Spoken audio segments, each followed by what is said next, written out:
প্রসিদ্ধ লেখক নারায়ণ সান্যালের একটি অন্য স্বাদের গল্প শার্লক হেবো।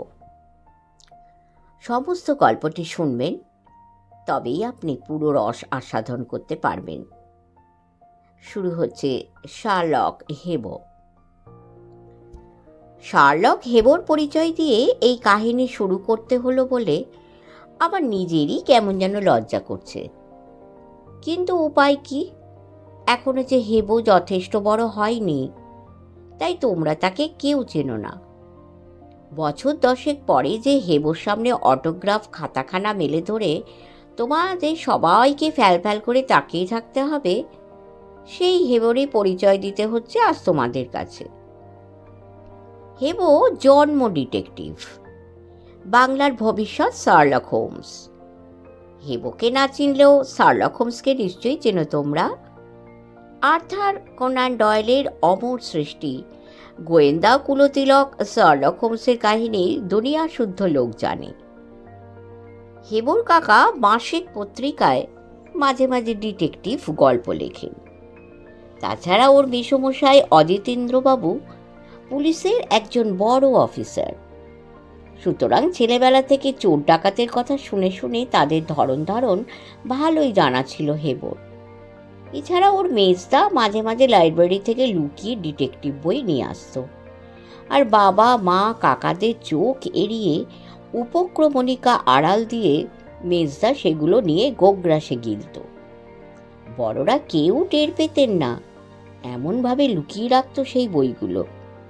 কখনো পুরনো খবরের কাগজের স্তূপের নিচে, কখনো আলমারির পিছনে, কখনো বা রান্নাঘরের কুলুঙ্গিতে, আচারের শিশিগুলোর পিছনে। হেবো আবার মেজদা নজর এড়িয়ে সেগুলো যথারীতি হস্তগত করত আর একের পর এক শেষ করে ফেলত। সুতরাং গোয়েন্দা গল্প পড়ে পড়ে চোর ধরা ব্যাপারটা তার কাছে একেবারে জলবৎ তরলং। মাথাটা হেবোর এমনিতেই বেশ সাফা। হেডমাস্টার মশাই বলেন, মন দিয়ে পড়লে ও নিশ্চয়ই ক্লাসে ফার্স্ট হতো। কিন্তু হেবোকে গোয়েন্দাগিরির ভূতে পেয়েছে। পাশ করার জন্য যেটুকু দরকার শুধু সেটুকুই সম্পর্ক সে বজায় রেখেছে পড়ার বইয়ের সঙ্গে। বাকি সময় সে মেতে থাকে তার গোয়েন্দাগিরির মাল মশলা নিয়ে। ডিটেকটিভ সুলভ সব কয়টি গুণই তার মধ্যে আছে: তীক্ষ্ণ পর্যবেক্ষণ শক্তি, অনুসন্ধিৎসা, সূক্ষ্ম যুক্তির বিশ্লেষণ, ইনটুইশন, সাহস আর ধৈর্য। এ কাজে যাবতীয় সরঞ্জাম সে একে একে সংগ্রহ করেছে। নোট বই, ডায়েরি, মেজদি সেলাইয়ের বাক্স থেকে উদ্ধার করা একটা ছেঁড়া মাপবার ফিতে, দাদুর বাতিল চশমার পুরো একটা লেন্স। নোট বইতে সময়ে অসময়ে হেবো অনেক কিছু টুকে রাখে। কোনো সমস্যার ক্লু কখন কোথায় দরকার হবে তা কি কেউ আগে থেকে বলতে পারে? মেজদা উঠছে 2 বছরের বড়। শার্লক হেবো নামটা সেই দিয়েছে ঠাট্টা করে। পদে পদে সে চায় হেবোকে অপদস্থ করতে। নোট বইয়ের কথা উঠলে বলে, হেবোর নোট বইতে সব খবরই লেখা আছে। হ্যাঁ, শুধু লেখা নেই, পাগলা ষাঁড়ে করলে তারা কেমন করে ঠেকাবে তাকে। হেবো রাগ করে না, বিজ্ঞের মতো শুধু হাসে। মেজদা না মানলেও হেবো যে সত্যিকারের একজন খুদে গোয়েন্দা তার প্রমাণ সে দিয়েছিল। পর 2-3টি রহস্যের কিনারা সে করে ফেলেছিল তার কিশোর বয়সের বুদ্ধিতে। তোমরা হয়তো খবর রাখো, নয়তো রাখো না, তা তোমরা না জানলেও হেবোর বাড়ির এবং পাড়ার লোকেরা মেনে নিয়েছিল হেবো একটি হবু গোয়েন্দা। পলাশপুরের হেবোর দাদু একবার রীতিমতো এক ষড়যন্ত্রের রহস্য জালে মারা পড়তে বসেছিলেন। ব্যাপারটা এতই ঘোরালো হয়ে ওঠে যে শেষ পর্যন্ত হেবোর মেসোমশাই অজিতেন্দ্রবাবু একজন প্রফেশনাল গোয়েন্দাকে নিয়োগ করেছিলেন। হেবো তাকে প্রবীর কাকু বলে ডাকত। হেবো আর তার প্রবীর কাকু মিলে সে রহস্যের কিনারা করেছিল। মোট কথা, সেই থেকে প্রবীরবাবু হেবোকে মোটামুটি শ্রদ্ধার চোখেই দেখতেন। যদিও হেবো মাত্র 15 বছরের কিশোর, ক্লাস 10-এ পড়ে। পলাশপুরীর রহস্যটা সমাধান হওয়ার পর কোথায় হেবর বাবা খুশি হবেন তা নয়, তিনি কড়া হুকুম জারি করেছিলেন, গোয়েন্দাগিরি হেবকে একেবারে ছেড়ে দিতে হবে যতদিন না সে হায়ার সেকেন্ডারি পাশ করে। বাধ্য হয়ে হেব তার গোয়েন্দাগিরির সাজ সরঞ্জাম তুলে রেখে পড়াশোনায় মন দিয়েছিল। কিন্তু ভবিষ্যতে যাকে শার্লক হোমসের মতো বড় গোয়েন্দা হতে হবে, তার কপালে শুধু পড়া মুখস্থ করার ব্যাপারটা কেন লিখবেন ভগবান? মাস কতক পরে আবার একদিন হেবকে ডেকে পাঠালেন তার কাকা। হেব ভেবেছিল আবার বুঝি এক প্রস্থ উপদেশ বর্ষিত হবে তার উপর। উপায় নেই, এখন মাঝে মাঝেই তাকে ডেকে কাকা নানান উপদেশ দেন, খোঁজ খবর নেন সে গোয়েন্দাগিরি ছেড়েছে কিনা। বই বন্ধ করে হেব এসে হাজিরা দেয় কাকার ঘরে। কাকা সস্নেহে ডেকে বলেন, আয় বস। সুরটা যেন অন্যরকম লাগছে। মুখ তুলে হেব দেখতে পায় ঘরে বসে আছেন কাকা, কাকিমা আর সেই পলাশপুরের প্রবীর কাকু। প্রবীর কাকু বলেন, হ্যাঁ কেমন আছো হেব? হেব হাসে, জবাব দেয় না। কাকা বলেন, তোকে একটি জরুরি কাজে ডেকেছি হেব, মানে আমরা একটা বিপদে পড়েছি, কি করব স্থির করে উঠতে পারছি না। তোর তো এসব বিষয়ে বেশ বুদ্ধি খোলে, তাই। হঠাৎ থেমে পড়েন কাকাবাবু। হেব মনে মনে উৎফুল্ল হলেও মুখে সে ভাব প্রকাশ করে না। প্রবীরবাবু আলোচনার সূত্রটা তুলে নিয়ে বলতে থাকেন, সত্যি করে বলতে কি, তোমার কাকিমা এ কাজে আমার সাহায্য চেয়েছেন। ব্যাপারটা জটিল, কিন্তু আমি বলেছি আমার সহকারী হিসেবে যদি শ্রীমান শার্লক হেব কাজ করে তবে এই দায়িত্বটা নিতে পারি। হেব একটু অবাক হয়ে বলে, কাকিমা তোমার বিপদ? প্রবীর কাকু ব্যাপারটা পরিষ্কার করে দিয়ে বলেন, না, বিপদটা ঠিক তোমার কাকিমার নয়, তার ছোট বোন মঞ্জুলা দেবীর। ব্যাপারটা এই। আত্মপান্ত ঘটনাটা হেব মন দিয়ে শোনে।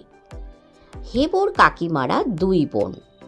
কাকিমার ছোট বোন মঞ্জুলা দেবীর বিয়ে হয়েছিল কৃষ্ণনগরের একজন নাম করা উকিল সুধাকান্তবাবুর একমাত্র ছেলে নির্মলেন্দুর সঙ্গে। সুধাকান্তের আর সন্তানাদিও নেই, স্ত্রীও দীর্ঘদিন গত। কৃষ্ণনগরে রায়পাড়ায় মস্ত বড় বাড়ি, যথেষ্ট রোজগার করেছেন জীবনে। এখন অবসরপ্রাপ্ত মানুষ, 70-এর ওপর বয়স। ছেলে নির্মলেন্দুই ছিল তার জীবনের একমাত্র অবলম্বন। শেষ দিকে তন্ত্র সাধনার দিকে ঝোঁক হয়েছে বৃদ্ধের। শাক্ত মন্ত্রে দীক্ষা নিয়েছেন, পূজা অর্চনাতেই দিন কাটে। নির্মলেন্দুর সঙ্গে মঞ্জুলার বিয়ে হয়েছিল বছর 5 আগে। নির্মলেন্দু ছিল দক্ষিণ রেলওয়ের একজন অফিসার, ফলে বিয়ের পর থেকেই মঞ্জুলা বরাবর স্বামীর সঙ্গে দাক্ষিণাত্যের এখানে ওখানে ঘুরছে। শ্বশুরমশাইয়ের সঙ্গে তার বিশেষ ঘনিষ্ঠতা হবার সুযোগ হয়নি। ছুটি ছাটায় নির্মলেন্দু যখন বাড়ি এসেছে তখন মঞ্জুলাও এসেছে এবং সুধাকান্তের সেবা যত্নের কোনো ত্রুটি করেনি। বিয়ের মাসখানেক আগেই নির্মলেন্দু চাকুরিতে ঢুকেছিল, আর বিয়ের মাস 2 পরেই সে বদলি হয়ে যায় মাদ্রাজে।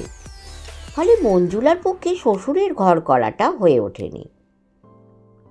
এখন মজা হচ্ছে এই যে সুধাকান্তবাবুর ধারণা হলো এই অপয়া বউয়ের জন্যই নির্মলেন্দু তার বাপকে ত্যাগ করে চলে গেল। এ ধারণার পিছনে কোনো যুক্তি নেই। সুধাকান্তবাবু একজন নামকরা উকিল ছিলেন, যুক্তির উপর নির্ভর করে কত বড় বড় কেস তিনি জিতেছেন। অথচ এখন একেবারে বিনা যুক্তিতে ছেলে মানুষের মতো তিনি অভিমান করে রইলেন পুত্রবধূর উপর। বেচারি মঞ্জুলা এ অভিমান ভাঙাবার নানান চেষ্টা করেছে। স্বামীকে ছেড়ে কৃষ্ণনগরের শ্বশুরের কাছে এসে থাকতে চেয়েছে, কিন্তু তাতেও কোনো ফল হয়নি। সুধাকান্ত তো পুত্রবধূর সেবার জন্য কাতর নন, তিনি চাইছেন পুত্রের সান্নিধ্য। অথচ সে বেচারা চাকরি ছেড়ে বারে বারে এত দূর আসেই বা কী করে? শেষ পর্যন্ত নির্মলেন্দু বলেছিল, বাবা আপনিই কেন না আমার ওখানে গিয়ে থাকবেন, চলুন না মাদ্রাজে। কিন্তু তাতেও সুধাকান্ত রাজি নন। দেশ ঘর ছেড়ে অত দূরে এই বয়সে তিনি যাবেন না। ফলে পিতা পুত্র আর পুত্রবধূর মধ্যে একটা মন কষাকষির সূত্রপাত হলো। হেবো বাধা দিয়ে বলে, হ্যাঁ কিন্তু এর মধ্যে কাকিমার বিপদটা কোথায়? প্রবীরবাবু বলেন, হ্যাঁ বলছি, সবটা শোনো আগে। ঘটনার গতিটা কোন দিক নিয়েছে এবার তিনি তা বুঝিয়ে দেন। মাস চারেক আগে হঠাৎ একটা আকস্মিক দুর্ঘটনায় নির্মলেন্দু মারা গেলেন। এ আঘাতে সুধাকান্ত একেবারে ভেঙে পড়েছেন। তিনি যেন একেবারে অন্য মানুষ হয়ে গেছেন। অথচ তার মাথা খারাপের কোনো লক্ষণ দেখা যায়নি। মানসিক স্থৈর্য তার ঠিকই আছে, তবে সমস্ত দুনিয়ার উপর তার একটা বিতৃষ্ণা জন্মেছে। সুধাকান্তের অর্থের অভাব ছিল না, যথেষ্ট টাকা উপার্জন করেছেন তিনি সারা জীবনে। তবু সেই টাকা রোজগারের অছিলাতেই ছেলে যে বাপকে ত্যাগ করে গিয়েছিল, এটা তিনি ভুলতে পারেননি। ছেলে নেই, টাকার উপরেই মর্মান্তিক চটে গেছেন তিনি। তার ধারণা হয়েছে অর্থই সকল অনর্থের মূল। আর চটেছেন পুত্রবধূর উপর। আগে থেকেই অবশ্য চটেছিলেন, পুত্রের মৃত্যুর পর সেটা মর্মান্তিক আকার ধারণ করেছে। ইতিমধ্যে মঞ্জুলার একটি সন্তান হয়েছিল। বছর কানেকের ছেলেটিকে নিয়ে সে এসে আশ্রয় চাইল শ্বশুরের ভিটায়।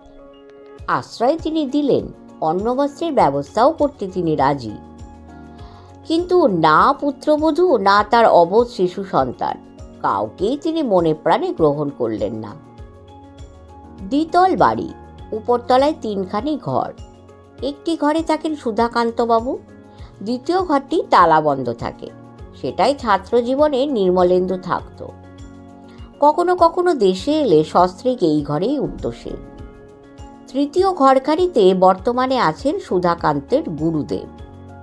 মন্ত্র দীক্ষা দিতে তিনি এসেছিলেন একদিন, আর ফিরে যাওয়া হয়নি। একতলায় রান্না, ভাঁড়ার, বৈঠকখানা ছাড়াও আরও একটি বাড়তি ঘর ছিল। সেইটাতেই থাকতে দেওয়া হয়েছিল মঞ্জুলাকে। ঘরটা অন্ধকার, স্যাঁতসেঁতে। এমন একখানা ঘরে তাকে থাকতে দেওয়ার সঙ্গত কারণ দেখিয়েছিলেন গুরুদেব। সুধাকান্ত নাকি পুত্রবধূর বৈধব্যের বেশটা সহ্য করতে পারবেন না। না পারাই স্বাভাবিক। মাত্র 5 বছর আগে যাকে আদর করে নিয়ে এসেছিলেন এ বাড়ির লক্ষ্মী করে, সেই যদি আর সাদা থান পরে তার সামনে ঘুরে বেড়ায়, তাহলে তার কষ্ট হয় বই কি। মঞ্জুলাও তাই মেনে নিল এই দুর্ভাগ্যকে। একতলার ওই অন্ধ কুঠুরিতেই আশ্রয় নিল সে, শিশু সন্তানটিকে নিয়ে। বাড়িতে দারোয়ান, ঠাকুর আর পুরনো আমলের যে মুখ্যতা মাসি আছে, তারাই সব কাজকর্ম সারে। গুরুদেব প্রথম দিনেই বলে দিয়েছিলেন এ বেশে যেন মঞ্জুলা তার শ্বশুরের সামনে না যায়। প্রথমটা লজ্জায়, সংকোচে আর হতাশায় মাথা নিচু করে এ আদেশ মেনে নিয়েছিল মঞ্জুলা। সুধাকান্তের পুত্র বিয়োগের জন্য যেন সেই দায়ী। সত্যিই তো, এ বেশে সে কেমন করে গিয়ে দাঁড়াবে তার সামনে? কিন্তু 2-10 দিন পরে তার খেয়াল হলো, কিন্তু এ তো হতে পারে না। এই বেশ বদলাবার কোনো সম্ভাবনা যখন নেই, তখন সে কি চিরকালই অন্ধ কুটুরিতে পড়ে থাকবে নাকি? শ্বশুরের সেবা যত্ন করবে না? গুরুদেব কঠিন হয়ে বললেন, না, এতদিন যদি পুত্রবধূর সেবা যত্ন ছাড়াই চলে গিয়ে থাকে, তবে আর কটা দিনও চলবে। বাধ্য হয়ে এই অপমানকর জীবনযাত্রাকে স্বীকার করে নিয়েছিল মঞ্জুলা। নির্বান্ধ পুরীতে একতলার ওই অন্ধকার ঘরে ইঁদুর আর আরশোলার তাড়িয়ে সে পড়েছিল কোনো রকমে। সদ্য বিধবা যেন নূতন কোনো কষ্টের বোধই ছিল না। তবু তার মনে একটি আশার বীজ সে সযত্নে বাঁচিয়ে রেখেছিল। একদিন না একদিন সুধাকান্ত তাকে ক্ষমা করে কাছে টেনে নেবেন। কতদিন আর অভিমান করে থাকতে পারবেন তিনি? সুধাকান্ত কি কোনোদিনই বুঝবেন না যে দুঃখের আগুনে তিনি জ্বলে পুড়ে মরছেন, সেই একই আগুনে জ্বলছে এ বাড়ির আরেকটি উপেক্ষিতা নারী? তাকে না হলেও অন্তত নির্মলেন্দুর সন্তানটিকে, ফুলের মতো সুন্দর বংশের শেষ প্রদীপটিকে একদিন তিনি তার পাঁজর সর্বস্ব হাহা করা বুকে টেনে নেবেনি। খোকন নতুন হাঁটতে শিখেছে, টলমল করে সারা বাড়ি টলে টলে বেড়ায়, সিঁড়ি বেয়ে উঠতে চায় দ্বিতলে, কিন্তু তা হবার নয়। গুরুদেব আর তার চেলাটি পালা করে পাহারা দেয় সুধাকান্তের ঘরের সামনে। ওদের ভয়ে খোকনকে উপরে নিয়ে যেতে পারে না কেউ। ক্রমে মঞ্জুলার আশা নিরাশায় পরিণত হয়েছে, আর সে অনুভব করেছে যে শ্বশুরের সঙ্গে পুনর্মিলনের পথে একমাত্র বাধা হচ্ছেন ওই গুরুদেবটি। কিন্তু কেন? মঞ্জুলা কোনো কারণ খুঁজে পায়নি। মঞ্জুলার বাপের বাড়ির অবস্থা বিশেষ ভালো নয়। ভাই নেই তার, বাবা গত হয়েছেন, মা আছেন মালদায়। জমি জমা থেকে কোনো ক্রমে দিন চলে যায় তার। একই দিদি, তিনি হেবর কাকিমা। হেবর কাকা অবশ্য মঞ্জুলাকে তাদের বাড়িতে এনে রাখতে পারতেন, কিন্তু তাহলে শ্বশুরের বিষয় সম্পত্তি কিছুই সে পাবে না। ছেলেটিকেও তো মানুষ করে তুলতে হবে। মঞ্জুলার চিঠি পেয়ে হেবর কাকা আর কাকিমা কৃষ্ণনগরে গিয়েছিলেন, কিন্তু সুধাকান্তবাবু তাদের কোনো আমলই দেননি। প্রথমত তিনি দেখাই করতে চাননি, বলে পাঠিয়েছিলেন, আপনারা বৌমার সঙ্গে দেখা করতে এসেছেন, তিনি নিচের তলায় থাকেন। কিন্তু হেবর কাকা নাছোড়বান্দা হয়ে দেখা করেছেন তার সঙ্গে। সুধাকান্তবাবু ভালোভাবে ওদের সঙ্গে কথাই বলেননি, তবু নকুলবাবুর মধ্যস্থতায় মোটামুটি সাক্ষাৎটা হয়েছে। বাধা দিয়ে হেব বলে, এই নকুলবাবুটি কি? হেবর কাকিমা বলেন, নকুলবাবু হচ্ছেন তাওই মশাইয়ের পুরনো মুহুরি, বলতে গেলে ওদের সংসারেরই একজন। তারও 70-এর কাছাকাছি বয়স। তিনি নির্মলেন্দুকে কোলে পিঠে করে মানুষ করেছেন। নির্মলেন্দুকে তিনিও খুব ভালোবাসতেন। সেই নির্বান্ধব পুরীতে ওই নকুলচন্দ্রই মঞ্জুলার একমাত্র ভরসা। খোকনের মধ্যেই তিনি নির্মলকে যেন নতুন করে আবিষ্কার করেছেন। হেবো বলে, যাই হোক, তারপর? হেবর কাকা বলেন, আসল সমস্যা হচ্ছে এই যে আমরা জানি না সুধাকান্তবাবু কোনো উইল করে রেখেছেন কিনা। করলেও হয়তো তিনি নির্মলের নামে সব কিছু লিখে দিয়ে গেছেন। বাধা দিয়ে হেবো আবার বলে, আমি আইনের ব্যাপারটা ঠিক জানি না। যদি তাই করে থাকেন তাহলে নির্মলবাবুর মৃত্যুর পর তাঁর স্ত্রী পুত্রই কি সে সব সম্পত্তি পাবে? হ্যাঁ, তাই পাবে, বলেন প্রবীর কাকু। কিন্তু তোমার কাকা আশঙ্কা করছেন যে ওই গুরুদেবের পরামর্শে সুধাকান্তবাবু নতুন করে উইল করতে চাইছেন, আর সেই নূতন উইলে তিনি মঞ্জুলা দেবীকে আর তার নাবালক সন্তানকে সম্পূর্ণ বঞ্চিত করতে চান। হেবো বলে, এ তো খুবই সর্বনাশের কথা। এ কথা কি আপনাদের অনুমান, না প্রমাণ আছে কিছু? প্রবীরবাবু বলেন, এটা এখনো অনুমানের পর্যায়ে আছে, তবে অনুমানের সপক্ষেও যথেষ্ট জোরালো যুক্তি আছে। খবরটা দিয়েছে নকুলচন্দ্র। সেই কাহিনীও বিস্তারিত শুনল হেবো। শেষ হলো প্রথম পর্ব। পরের পর্ব খুব তাড়াতাড়ি দেব। প্রত্যেকে ভালো থাকবেন। ঈশ্বরের করুণায় এবং মঙ্গলময় ঈশ্বর যেন আপনাদের কৃপা করেন। আমাদের চ্যানেলটি সাবস্ক্রাইব করে আমাদের পাশে থাকবেন। নমস্কার।